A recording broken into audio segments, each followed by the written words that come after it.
नमस्कार, मैं पूजा। बिहार न्यूज में आपका स्वागत है। आज है 4 अक्टूबर, दिन शनिवार। खबरों की ओर बढ़ने से पहले एक नजर आज की सुर्खियों पर। बिहार चुनाव से पहले आज होगी चुनाव आयोग की बैठक। सुबह 10 से 12 बजे तक होटल ताज में होगी बैठक में कई प्रमुख पार्टियां होंगी शामिल। नीतीश कैबिनेट की बैठक में 129 एजेंडों पर लगी मुहर। गया जी के विष्णुपद मंदिर कॉरिडोर का काशी विश्वनाथ शैली में होगा डिजाइन। संविदा एएनएम कर्मियों की मानदेय में हुई बढ़ोतरी। आधार अपडेट फीस में हुआ बड़ा बदलाव। डेमोग्राफिक अपडेट में 50 की जगह लगेंगे 75 रुपए। बायोमेट्रिक अपडेट की राशि बढ़कर हुई 125 रुपए। बिहार चुनाव से पहले 7 आईएएस अधिकारियों का हुआ ट्रांसफर। पटना के आयुक्त डॉक्टर चंद्रशेखर सिंह का नाम भी शामिल। प्रमुख पदों पर अनुभवी अधिकारियों की हुई तैनाती। स्वस्थ नारी सशक्त परिवार अभियान के तहत करवाएं मुफ्त जांच। 17 सितंबर से 2 अक्टूबर तक चलेगा यह अभियान। गर्भवती महिलाओं के लिए प्रसव पूर्व जांच भी होगा उपलब्ध। बिहार में अब ईवीएम से होंगे पंचायत चुनाव। नीतीश कैबिनेट की बैठक में लिया गया फैसला। परियोजना पर कुल 208 करोड़ रुपए होंगे खर्च। जडेजा ने टेस्ट मैच में जड़ा शतक। 168 गेंद में बनाए नाबाद 104 रन। जडेजा और ध्रुव जुरेल ने की 206 रनों की साझेदारी। चलिए अब बढ़ते हैं अब तक की 25 बड़ी खबरों की ओर विस्तार से। एसबीआई स्पेशलिस्ट ऑफिसर के पदों पर भर्ती की बढ़ी अंतिम तारीख। स्टेट बैंक ऑफ इंडिया ने स्पेशलिस्ट ऑफिसर के 122 पदों के लिए आवेदन दोबारा शुरू कर दिए हैं। अंतिम तिथि 15 अक्टूबर तक बढ़ाई गई है। आवेदन के लिए उम्मीदवार की आयु 25 से 35 वर्ष होनी चाहिए, जिसमें आरक्षित वर्गों को छूट दी जाएगी।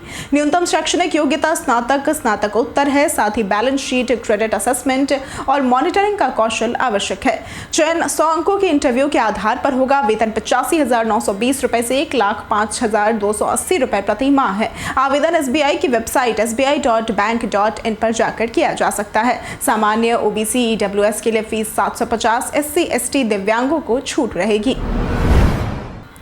बिहार चुनाव से पहले आज होगी चुनाव आयोग की बैठक। पटना से बड़ी खबर सामने आ रही है कि बिहार विधानसभा चुनाव से पहले 4 अक्टूबर यानी कि आज चुनाव आयोग सभी प्रमुख राजनीतिक दलों के साथ बैठक करेगा। मुख्य निर्वाचन आयुक्त पटना दौरे पर आकर सुबह 10 से 12 बजे तक होटल ताज में ये बैठक करेंगे। इस बैठक में BJP, Congress, JDU, RJD, LJP, Ramvilas, NPP, CPI, CPM, RLSP और आप समेत कई पार्टियों को बुलाया गया है। हालांकि वीआईपी मुकेश सहनी, आरएलएम उपेंद्र कुशवाहा और एचएएम जीतन राम मांझी को आमंत्रित नहीं किया गया है, जिससे सियासी हलचल तेज हो गई है।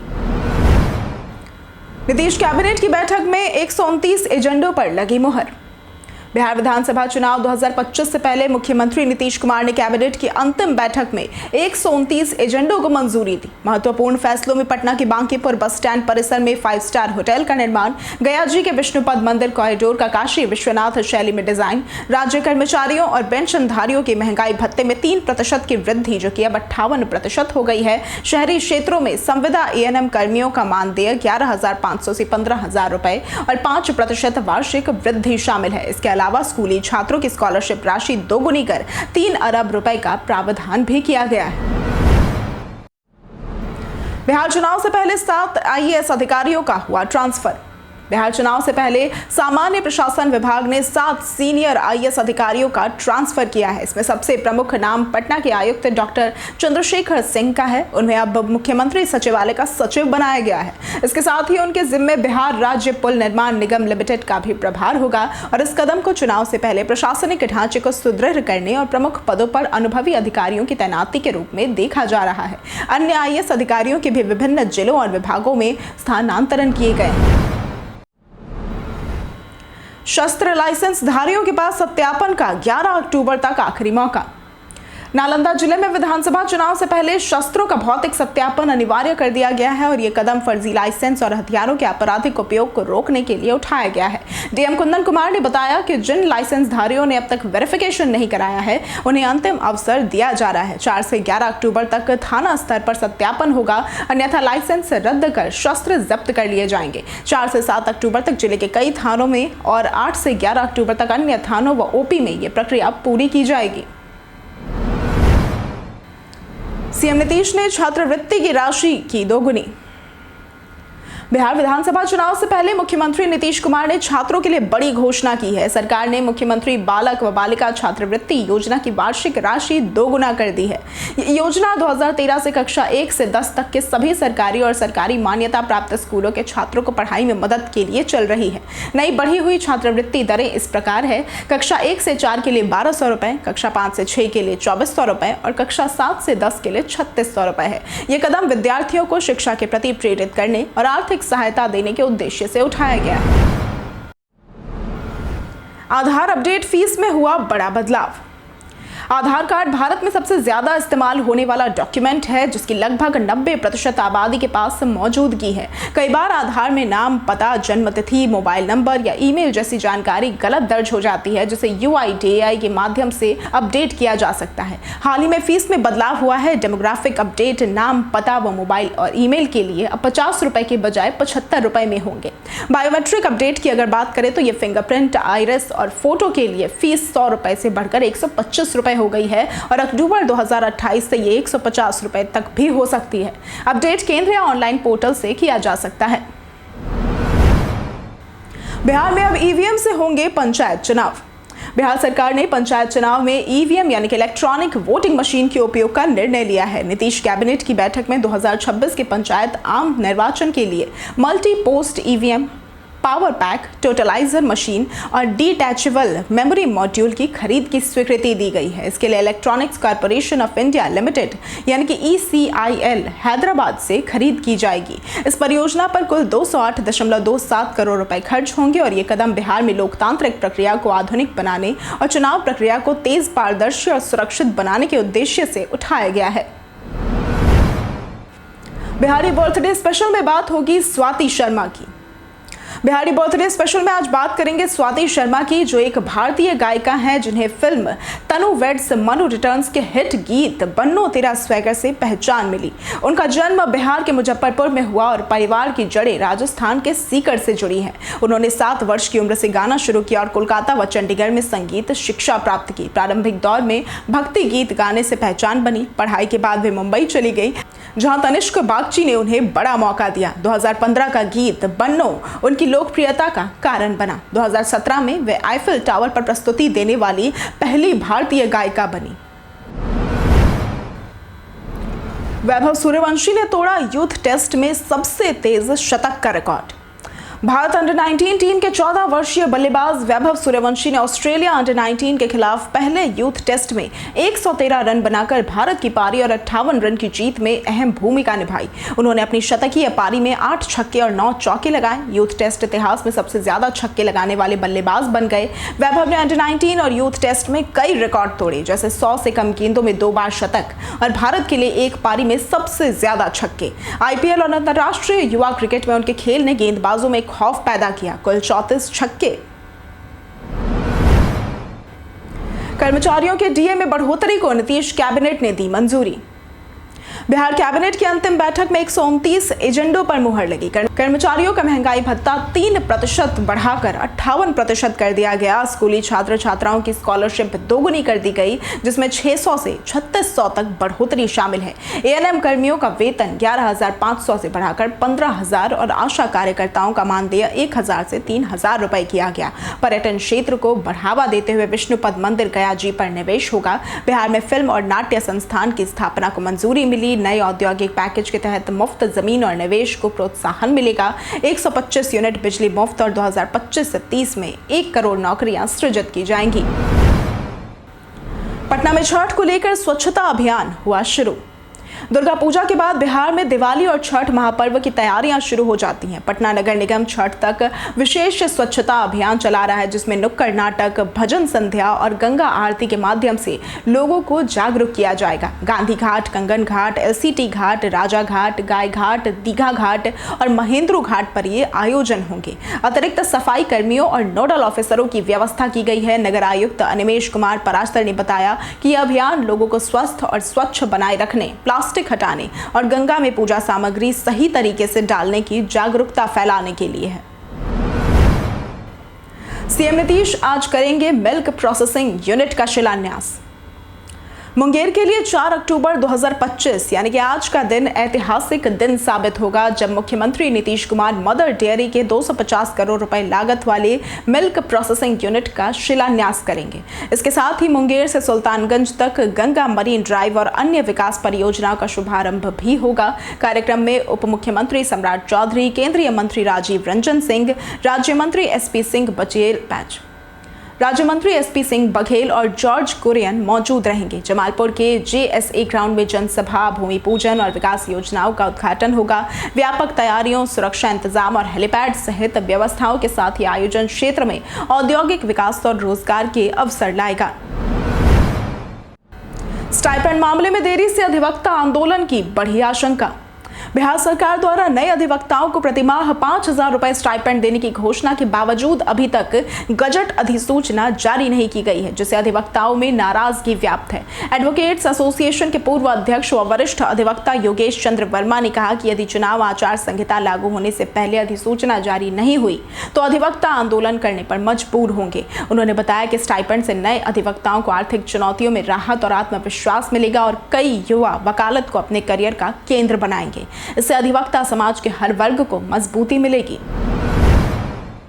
आज से चेक क्लियरिंग सिस्टम होगी फास्ट। आरबीआई 4 अक्टूबर 2025 से चेक क्लियरिंग सिस्टम को फास्ट बनाने जा रहा है और अब चेक जमा करने के बाद 2 दिन इंतजार की जरूरत नहीं होगी, बल्कि पैसा कुछ घंटों में ही अकाउंट में आ जाएगा। नया सिस्टम मौजूदा चेक ट्रंकेशन सिस्टम पर आधारित है, जिसमें चेक की स्कैन कॉपी सीधे क्लियरिंग हाउस और पेमेंट बैंक को भेजी जाएगी। पहले चरण 4 अक्टूबर से 3 जनवरी में शाम 7 बजे तक बैंक को कंफर्मेशन देना होगा, अन्यथा चेक ऑटो पास होगा। दूसरे चरण 3 जनवरी 2026 से बैंक को 3 घंटे में चेक पास करना होगा और 1 घंटे में पैसा अकाउंट में डालना होगा। इससे ग्राहकों को तुरंत लाभ मिलेगा। जाने आज कैसा रहेगा बिहार के मौसम का मिजाज। दशहरा पर हुई बारिश के बाद मौसम विभाग ने बिहार में अगले 48 घंटों के लिए चेतावनी जारी की है। विभाग के अनुसार राज्य के अधिकांश हिस्सों में मौसम में बदलाव होगा और अधिकतम तापमान 1 से 3 डिग्री घट सकता है। गया, कैमूर, पश्चिमी चंपारण में अत्यंत भारी बारिश, जबकि पूर्वी चंपारण, गोपालगंज, सिवान, रोहतास, औरंगाबाद व नवादा में अति भारी बारिश की संभावना है।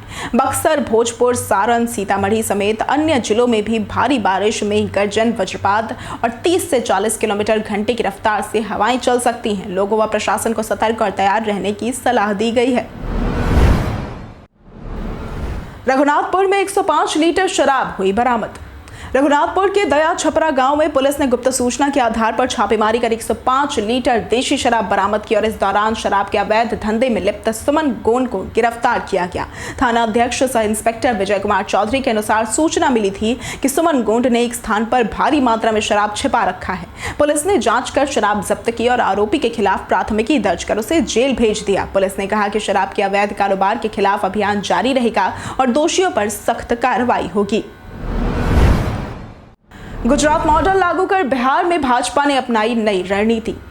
बिहार में विधानसभा चुनाव की तारीखें जल्द घोषित हो सकती हैं। दोनों प्रमुख गठबंधनों में सीट शेयरिंग की बातचीत अंतिम चरण में है। जनता में लंबे समय से कार्यरत विधायकों और मंत्रियों के प्रति नाराजगी बढ़ी है। भाजपा बिहार में गुजरात मॉडल अपनाकर कई मौजूदा विधायकों और मंत्रियों के टिकट काट सकती है। करीब 30 विधायकों की ऐसी सूची तैयार की गई है। नीतीश कुमार के नेतृत्व में एनडीए 5वीं बार जीत की उम्मीद रखता है। भाजपा 80 विधायकों में से कई जगह नए चेहरों को मौका देने पर विचार कर रही है। हालांकि जमीनी स्तर पर यह चुनौती पूर्ण साबित होगा। प्रशांत किशोर 9 अक्टूबर को उम्मीदवारों की लिस्ट करेंगे जारी। बिहार विधानसभा चुनाव 2025 में जनसुराज पार्टी के संस्थापक प्रशांत किशोर 9 अक्टूबर को पहली उम्मीदवार सूची जारी करेंगे। उन्होंने 243 सीटों पर चुनाव लड़ने का ऐलान किया है और पूर्ण बहुमत से सरकार बनाने का दावा भी किया है। हालांकि लिस्ट में कितने उम्मीदवार शामिल होंगे यह अभी तक स्पष्ट नहीं हो पाया है। पार्टी ने बड़े चेहरे जैसे कि पूर्व केंद्रीय मंत्री आरसीपी सिंह, भोजपुरी गायक रितेश पांडे और मीना द्विवेदी को शामिल किया है। वहीं एनडीए और महागठबंधन में सीटों का बंटवारा अभी तय नहीं हुआ है। दशहरा तक इसकी घोषणा की उम्मीद थी। जडेजा ने टेस्ट मैच में जड़ा शतक। रविंद्र जडेजा ने भारत और वेस्टइंडीज के बीच अहमदाबाद टेस्ट में शतक जमाया। 168 गेंद में नाबाद 104 रन बनाकर टीम को 5 विकेट पर 445 रन तक पहुंचाया। जडेजा और ध्रुव जुरेल ने 5वें विकेट के लिए 206 रन की शानदार साझेदारी की। जुरेल ने टेस्ट करियर का पहला शतक पूरा किया। जडेजा ने 75 गेंद में अर्धशतक बनाते हुए 4 छक्के लगाए और टेस्ट में सर्वाधिक 6 लगाने में धोनी को भी पीछे छोड़ दिया। यह जडेजा का 2025 का दूसरा शतक है और उन्होंने विंडीज के खिलाफ एक पारी में 2 बार 5 छक्के लगाने का रिकॉर्ड धोनी के साथ साझा किया। कई कारणों से दर्ज है भारत के इतिहास में आज की तारीख। 4 अक्टूबर 1977 को भारत के विदेश मंत्री अटल बिहारी वाजपेयी ने संयुक्त राष्ट्र महासभा की बैठक को हिंदी में संबोधित किया। हिंदी में दिया गया यह पहला संबोधन था। 1884 को रामचंद्र शुक्ल का जन्म हुआ। ये 20वीं शताब्दी के हिंदी के प्रमुख साहित्यकार थे। 1931 में संध्या मुखर्जी का जन्म हुआ। ये हिंदी और बांग्ला की पार्श्व गायिका थी। 2015 में इदिदा नागेश्वर राव का निधन हुआ। ये भारतीय फिल्म निर्देशक एवं निर्माता थे। 1979 में कस्तूरी बाई का जन्म हुआ। ये प्रसिद्ध भारतीय कवयित्री थी जो माखनलाल चतुर्वेदी की बहन थी। राष्ट्रीय अखंडता दिवस, विश्व पशु कल्याण दिवस भी आज ही के दिन मनाया जाता है। भारत को सामाजिक सुरक्षा में मिला अंतर्राष्ट्रीय सम्मान। भारत को सामाजिक सुरक्षा के क्षेत्र में उत्कृष्टता के लिए अंतर्राष्ट्रीय सामाजिक सुरक्षा संघ यानी कि ISSA अवार्ड से सम्मानित किया गया, जिससे यह दुनिया का 5वां देश बन गया। श्रम एवं रोजगार मंत्रालय के अनुसार ये पुरस्कार भारत की नीतिगत पहलों और सामाजिक सुरक्षा प्रणाली को मजबूत बनाने तथा व्यापक कवरेज सुनिश्चित करने के प्रयासों का ही परिणाम है। केंद्रीय मंत्री मनसुख मांडविया ने मलेशिया में यह अवार्ड ग्रहण किया। भारत का सामाजिक सुरक्षा कवरेज 2015 में 19% से बढ़कर 2025 में 64.3% हो गया है। इससे वैश्विक स्तर पर भारत की बढ़ती साख और समावेशी नीतियों की पहचान होती है। मकान मालिक के मनमाने नियम नहीं होते मान्य। किराएदारों के अधिकारों को लेकर कानून स्पष्ट है कि मकान मालिक बिना अनुमति या जरूरी कारण के फ्लैट में प्रवेश नहीं कर सकता। किराएदार की प्राइवेसी और मानसिक शांति की सुरक्षा करना मकान मालिक की जिम्मेदारी होती है। मकान मालिक केवल मरम्मत, सुरक्षा निरीक्षण या फिर अन्य आवश्यक कारणों से ही फ्लैट में आ सकता है और इसके लिए पहले सूचना देना भी जरूरी है। बार बार बिना अनुमति प्रवेश करना किराएदार के अधिकार का उल्लंघन है और ऐसे में किराएदार लिखित शिकायत, नोटिस या कानूनी मदद भी ले सकते हैं। विश्वास और पारदर्शिता ही मकान मालिक व किराएदार संबंध को संतुलित रखती है। मेटा के AI चैट्स का अब विज्ञापन में होगा इस्तेमाल। अब मेटा ने घोषणा की है कि 16 दिसंबर 2025 से इंस्टाग्राम, व्हाट्सएप, फेसबुक और मैसेंजर पर होने वाली AI चैट्स का इस्तेमाल पर्सनलाइज्ड कंटेंट और विज्ञापन दिखाने के लिए किया जाएगा। इसमें टेक्स्ट और वॉइस प्रॉम्प्ट्स दोनों शामिल है। यूजर्स की बातचीत अब पूरी तरह प्राइवेट नहीं रहेगी और विज्ञापन टारगेटिंग का हिस्सा बनेगी। हालांकि एड प्रेफरेंसेस और फीड कंट्रोल टूल्स के जरिए कुछ हद तक विज्ञापन नियंत्रित किए जा सकेंगे। अगर कोई यूजर ये नहीं चाहता कि उनकी चैट्स डेटा कलेक्शन में जाए तो मेटा AI का इस्तेमाल बंद करना ही सुरक्षित उपाय होगा। अब दोस्तों को नहीं भेज पाएंगे UPI रिक्वेस्ट।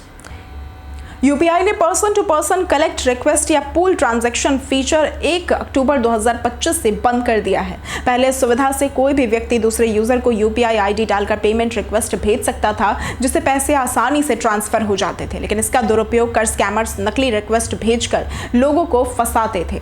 लिमिट तय करने के बाद भी धोखाधड़ी नहीं रुकी, तो अब सुरक्षा बढ़ाने के लिए इसे पर्सन टू पर्सन लेन देन से हटाया गया है, जबकि IRCTC, Amazon, फ्लिपकार्ट जैसे व्यापारी अभी भी इसका उपयोग कर सकेंगे। यूजर्स को अब QR कोड, UPI ID या मोबाइल नंबर से ट्रांजैक्शन करना होगा। हम प्रतिदिन आपसे 5 ऐसे जरूरी सवाल और उसके जवाब बताएंगे जो कि BPSC, बिहार पुलिस, दारोगा समेत SSC जैसे अन्य प्रतियोगी परीक्षाओं में काम आएंगे। सवाल इतिहास, बिहार स्पेशल, विज्ञान, करंट अफेयर्स और भूगोल से रहेंगे। पूछे गए 5 सवालों में आपने कितना सही उत्तर दिया, यह हमें कमेंट करके जरूर बताएं। हमारा पहला सवाल है, किस शासक ने अंग को मगध में मिला लिया? A Chandragupta Maurya, B Bimbisara, C अज्ञात शत्रु या फिर D अशोक? इसका सही जवाब है B बिंबिसार। हमारा दूसरा सवाल है, कौन सा बौद्ध इतिहास श्रीलंका में बौद्ध धर्म के उदय और विस्तार के बारे में बताता है? A Buddha Charit, B Dipavamsa, C कुलवंश या फिर D महावंश? इसका सही जवाब है D महावंश। हमारा तीसरा सवाल है, पटना में स्थित सबसे बड़ा तारामंडल कौन सा है?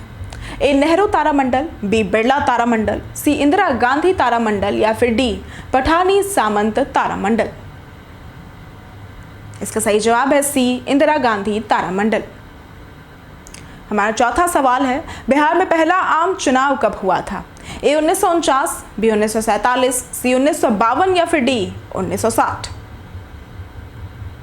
इसका सही जवाब है C 1952। हमारा पांचवा सवाल है, महावीर की माता कौन थी?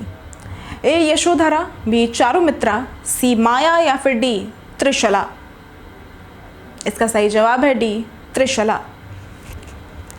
बीते दिन हमारे द्वारा पूछे गए सवाल का जवाब आप लोगों में से बहुत लोगों ने हमारे कमेंट सेक्शन में लिख कर दिया है। जिन्होंने हमारे द्वारा पूछे गए सवाल का जवाब दिया है उनके नाम है विकास दास, परवेज अंसारी, रणधीर कुमार, संजीव कुमार, जितेंद्र ठाकुर, राजीव कुमार, आदित्य प्रधान, परवेज वारसी, मनीष कुमार, वरुण सिंह, गुलशन कुमार, मनोज यादव, सरफराज अहमद, सुमन कुमारी, रंजीत मिश्रा, साहिब मुखिया, दिनेश कुमार, नौशाद रजा, अमरनाथ शाह, प्रदीप पंडित, हिमांशु शर्मा, विजय घायल, संजय कुमार, श्याम कुमार, पूनम कुमारी, नितेश राय, जितेंद्र ठाकुर, अखिलेश कुमार, राजकुमार यादव और राजेश यादव।